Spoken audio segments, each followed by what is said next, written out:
into this mix. How's it going, everyone? This is Derek Bros with Activist Post and the Conscious Resistance Network. Today we're going to be talking about the latest developments in the protracted war in Syria and new developments in the conflict against North Korea, and how all of this affects you and whether or not we're going to World War III. First off, I want to say this. I am not an expert in geopolitical analysis.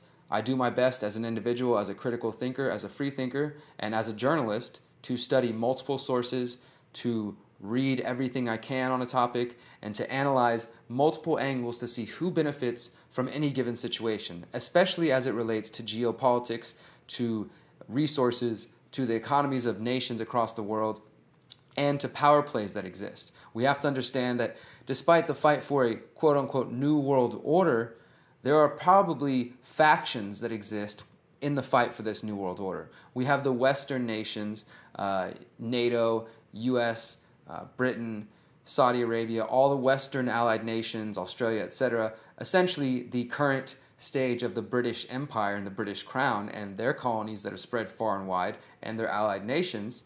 We have that world order, and there may be even further divisions within that. And then you have another faction that could be this Russian, Chinese, Syrian, Iranian, Eastern bloc that opposes the United States and opposes Western hegemony and calls them out and uses their media to expose the lies of the Western Front.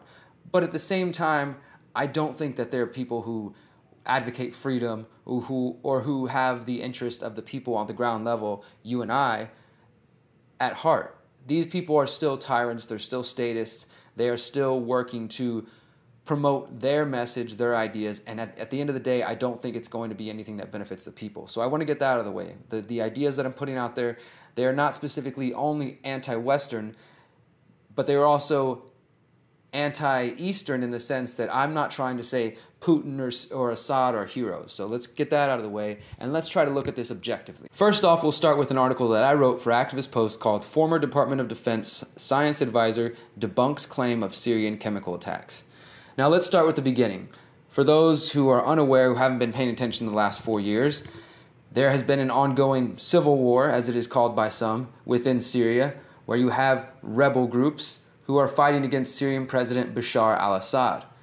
Now these rebel groups, which consist of groups like Al-Nusra Front, which is tied to Al-Qaeda, and other radical groups, some that have been tied to ISIS, and groups the U.S. says are terrorists, the U.S. is now funding these guys to try to get them to fight against Syrian President Bashar al-Assad. The U.S. says this is a legitimate uprising, it's random, it's not being stoked by them. But knowing the history, the Western history, the United States history, the CIA history of funding coups in other nations and of sponsoring state terrorism, we have to be skeptical of the claims. So again, once you start to look into the claims over the last few years, many people have pulled out evidence, including Department of Defense documents that show that the United States and other Western nations knew their interference in Iraq and Syria would lead to the rise of more extreme groups, and then that they could use those extreme groups to go and take out their enemies. So that's what we're seeing now, is a proxy war taking place within Syria, essentially an extension of the Cold War, where the United States and Russia are opposing each other through Syria, with the West saying, we're trying to help the rebels to stop the dictator, that horrible dictator Assad, and the Russians and other allies of Syria saying, the West is just trying to overthrow Assad, so we're going to try to actually fight ISIS, and you have Russia dropping bombs and trying to kill ISIS and get them out of the country, and accusing the West of really faking it and not actually trying to defeat them. So that's been going on for several years now.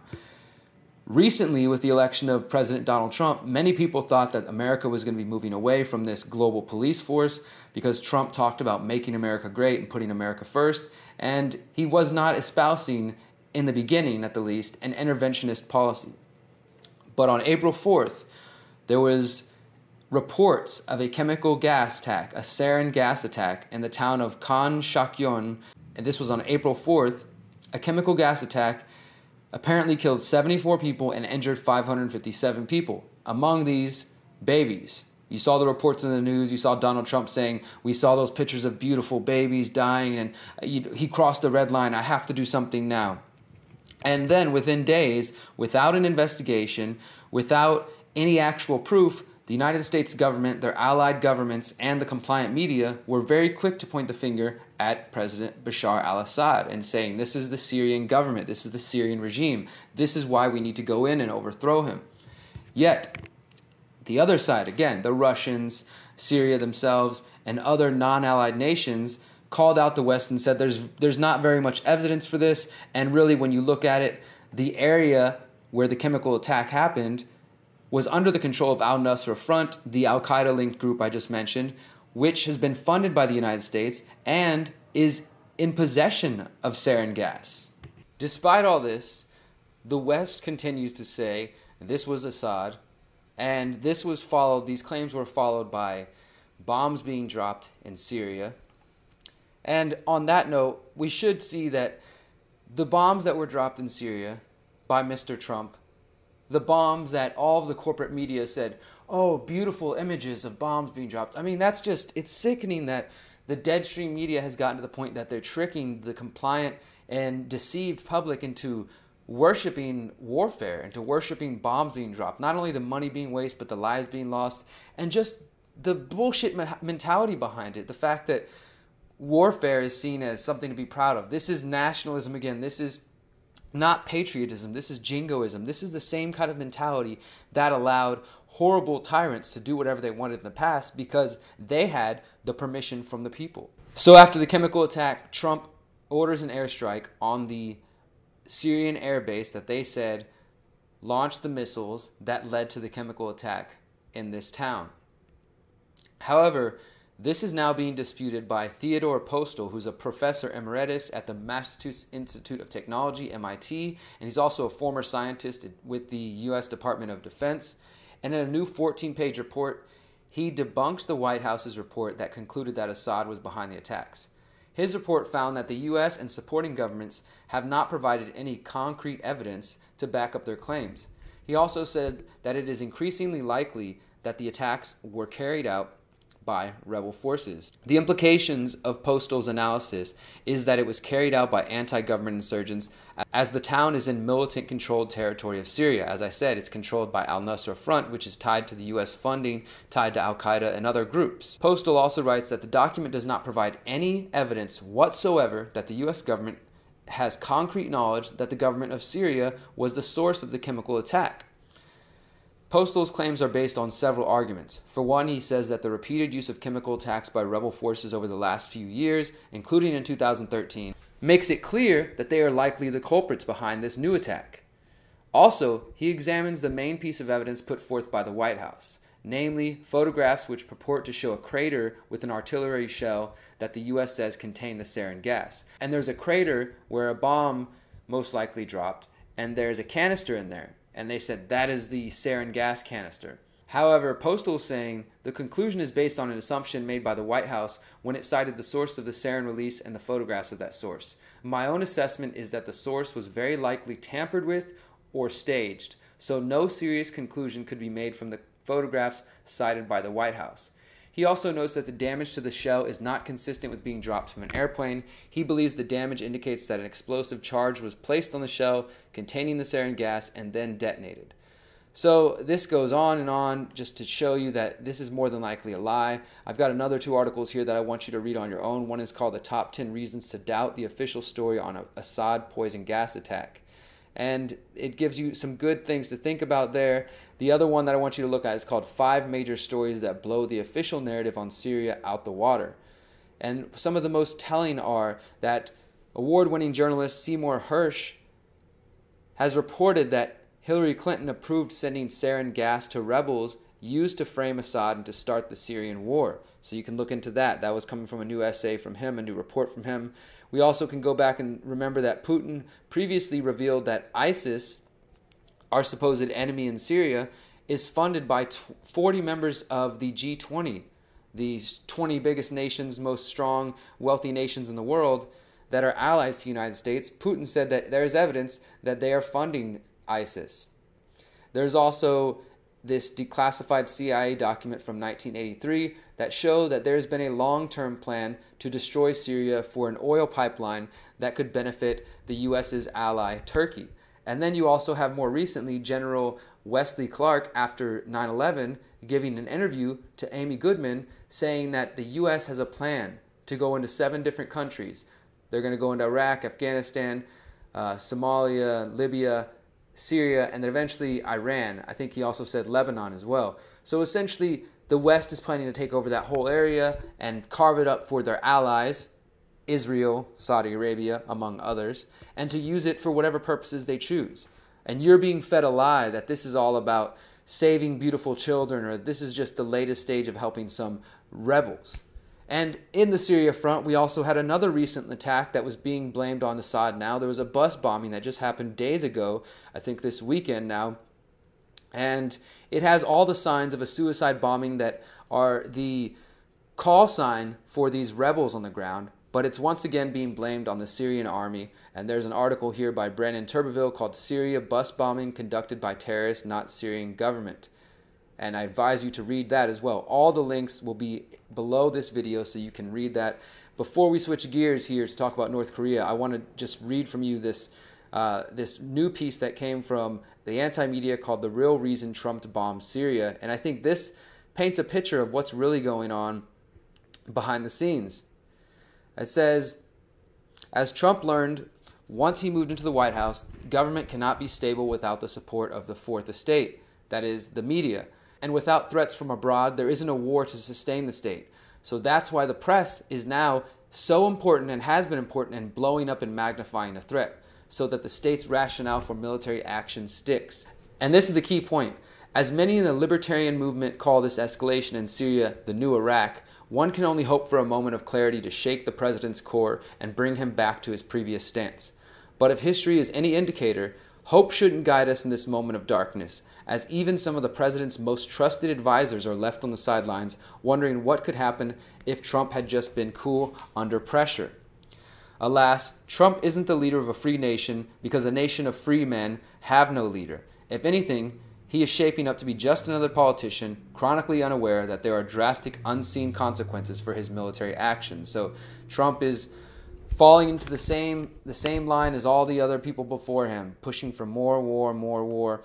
This little piece that I'm going to show you comes from Nobody Knows What's Happening in Syria, but Everyone is Bombing It Anyway, also from the anti-media. It's a report that I suggest you check out. It says there's no happy end to this story, not least one that involves multiple state actors heightening their involvement.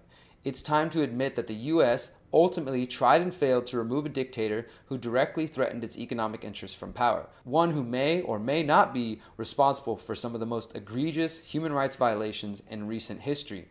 In that context, the Syrian people have suffered enough, in a geopolitical chess game they never asked for. A viable solution must involve less violence, not more of it. Once a peace process can be achieved, the people of Syria can decide their own fate of Assad. They can decide what they want to do with their leader and what they want to do with their country. So that was what's going on in Syria. And then all of a sudden it seemed like Trump switched gears and there was a ramping up, and there continues this week to be a ramping up of talk of North Korea. Just last week, I posted this on Facebook. These are reports on North Korea from the last couple hours. Foreign journalists in North Korea told to prepare for big event. China tells military to be ready to move to North Korea border. Why Trump may be about to decapitate North Korea. Trump says he's prepared to take on North Korea without China if needed. Kim Jong-un orders immediate evacuation as tensions with U.S. escalate. Trump on North Korean threats. We are sending an armada. And all of these are in response to reports that the U.S. was sending naval troops and ships to set up along the border of North Korea and to get as close as they can on the South Korean side. At the same time, China is sending troops.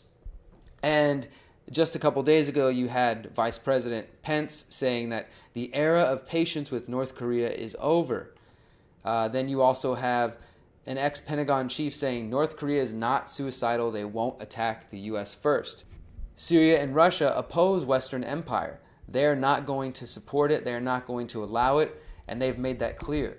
Trump's dropping of bombs on Syria may actually have been a sign to China, we're willing to use bombs, to North Korea, hey, we could be coming for you, or to Russia, hey, we're going to drop bombs. Even if Trump didn't actually hit the target he supposedly intended to, or maybe he didn't even intend to hit a target, it was just a message.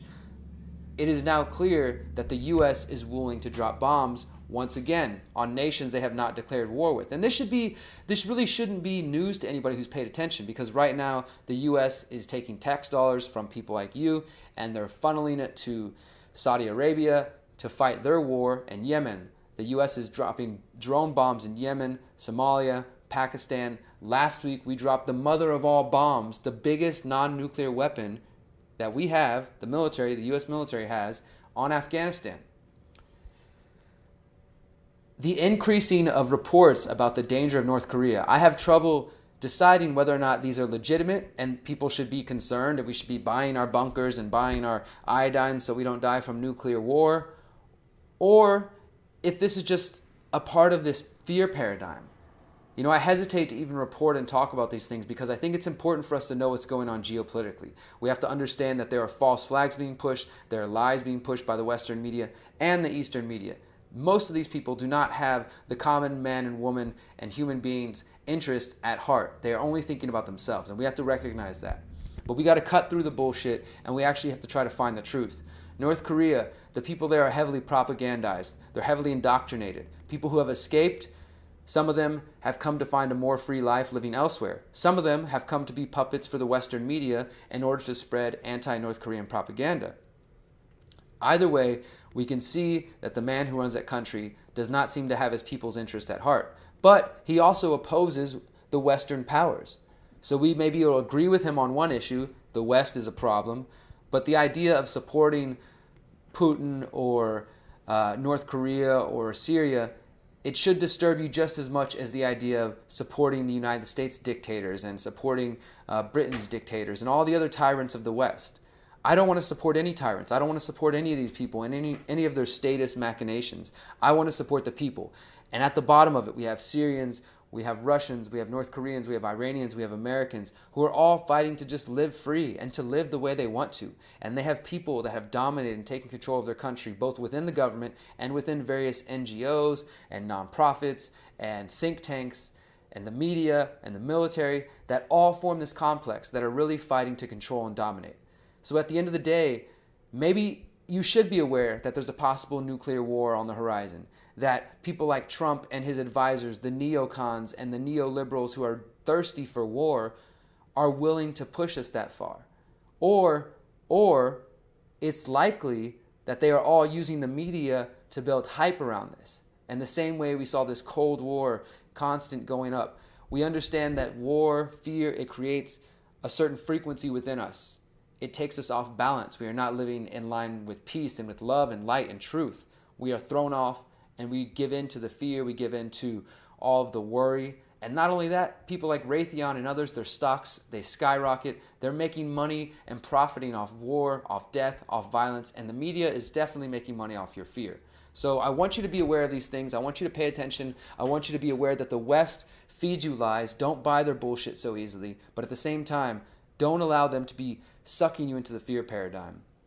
All of the links I covered will be in the information below. Please do the research. Find out for yourself what you think. It's up to you to form your own opinion and to look into reality and see if you can find the truth, because that's what we're ultimately after. We're ultimately after truth, justice, and building a better world. Thank you guys for listening. Once again, my name is Derek Bros. If you like this message, please follow me on patreon.com/DerekBros. Support independent media so I can continue to do this.